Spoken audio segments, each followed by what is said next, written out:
तो अगर इलाहाबाद यूनिवर्सिटी से लॉ करने का सपना देखा है ना, तो ये पूरी बातचीत आपके लिए ही है। आज हम प्रतिष्ठित लॉ एडमिशन टेस्ट यानी एलएटी को क्रैक करने की पूरी स्ट्रैटेजी को डिकोड करने वाले हैं। इलाहाबाद यूनिवर्सिटी से लॉ की डिग्री हासिल करना ये सिर्फ एक सपना नहीं बल्कि एक बहुत ही शानदार लक्ष्य है। लेकिन हाँ, इस लक्ष्य तक पहुंचने के रास्ते में एक बड़ी चुनौती भी है। जी हाँ, एक एस्पिरेंट और उनके सपने के बीच जो पहली और सबसे बड़ी दीवार है ना, वो यही परीक्षा है, लॉ एडमिशन टेस्ट। तो चलिए फिर इस चुनौती को एक मौके में बदलते हैं, बनाते हैं एक सॉलिड गेम प्लान जो इस उलझन से निकालकर सीधे सफलता तक ले जाए। देखिए, किसी भी एग्जाम को क्रैक करने का जो पहला स्टेप होता है ना, वो है उसके पैटर्न को समझना। तो आइए सबसे पहले खेल के नियमों को ही डिकोड करते हैं।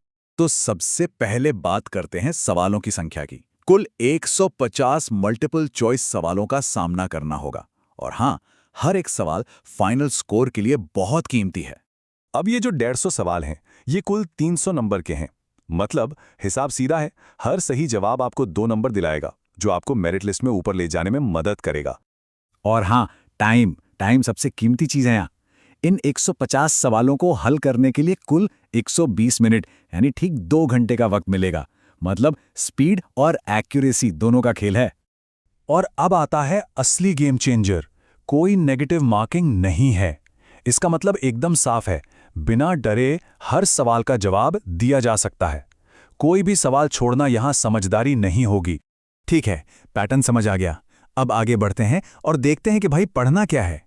सिलेबस को समझना ही आधी लड़ाई जीतने जैसा होता है। पूरा सिलेबस ना 3 बराबर हिस्सों में बटा हुआ है: लैंग्वेज, जनरल अवेयरनेस और लीगल एप्टीट्यूड। और सबसे जरूरी बात यह है कि तीनों का वेटेज बिल्कुल एक जैसा है। मतलब किसी भी एक हिस्से को हल्के में नहीं ले सकते। इस टेबल पर जरा नजर डालिए। पार्ट 1 में हिंदी और इंग्लिश दोनों से 25-25 सवाल आएंगे। पार्ट 2 में जनरल अवेयरनेस और करंट अफेयर्स पर फोकस होगा। और पार्ट 3 लॉजिकल और लीगल समझ को टेस्ट करेगा। तीनों ही सेक्शन 100-100 नंबर के हैं।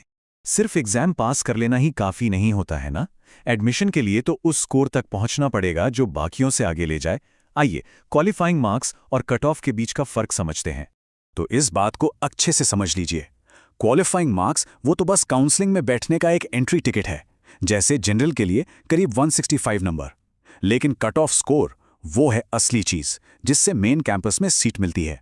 और ये हमेशा क्वालिफाइंग मार्क्स से ज्यादा ही होता है। ये चार्ट देखिए, ये 2024 के मेन कैंपस कट ऑफ की एक एकदम साफ तस्वीर दिखाता है। जनरल कैटेगरी के लिए कट ऑफ 170 से ऊपर से शुरू हुआ था, वहीं ओबीसी और ईडब्ल्यूएस के लिए ये 155 से 165 के बीच रहा। इससे ना एक रियलिस्टिक टारगेट सेट करने में मदद मिलती है। लाट के जरिए सिर्फ एक नहीं बल्कि कई बेहतरीन लॉ कॉलेजेस में एडमिशन का दरवाजा खुलता है। तो चलिए देखते हैं कि टॉप प्राइजेस कौन कौन से हैं।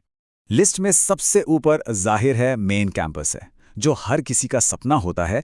इसके बाद सीएमपी डिग्री कॉलेज और इलाहाबाद डिग्री कॉलेज जैसे शानदार ऑप्शन भी हैं। और अच्छी बात यह है कि डिग्री सभी में इलाहाबाद यूनिवर्सिटी की ही मिलती है।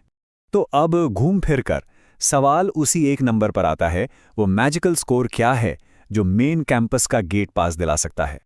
ये रहा वो नंबर 175 प्लस। जी हाँ, अगर मेन कैंपस में अपनी सीट पक्की करनी है तो किसी भी हाल में 175 या उससे ज्यादा स्कोर करने का टारगेट लेकर चलना ही होगा।